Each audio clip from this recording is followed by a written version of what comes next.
2026 সালে সংযুক্ত আরব আমিরাত ইউএই তথা দুবাইয়ের ট্যুরিস্ট ভিসা বাংলাদেশি নাগরিকদের জন্য শর্তসাপেক্ষে চালু রয়েছে।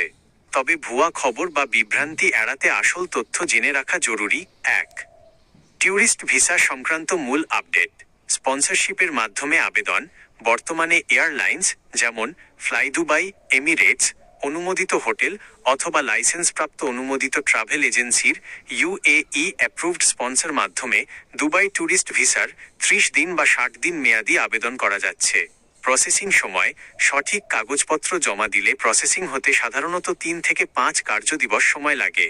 প্রয়োজনীয় কাগজপত্র: অন্তত 6 মাসের মেয়াদ সহ পাসপোর্টের রঙিন স্ক্যান কপি, রিসেন্ট সাদা ব্যাকগ্রাউন্ডের ছবি, রিটার্ন বিমান টিকিট ও hotel booking.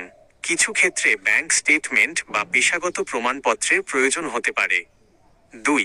Work visa, employment visa বনাম ট্যুরিস্ট ভিসা। সামাজিক যোগাযোগ মাধ্যমে সব ভিসা পুরোপুরি খুলে গেছে বা ট্যুরিস্ট ভিসায় গিয়ে সহজেই কাজ পাওয়া যাবে এমন খবরে বিভ্রান্ত হবেন না।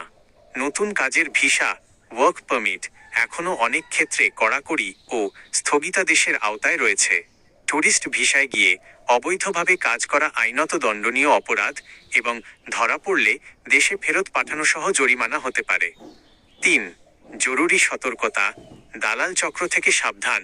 ট্যুরিস্ট ভিসাকে ওয়ার্ক পারমিটে কনভার্ট করে দেওয়া হবে বলে কোনো দালাল বা মধ্যস্বত্বভোগী বড় অঙ্কের টাকা চাইলে নিশ্চিত না হয়ে লেনদেন করবেন না।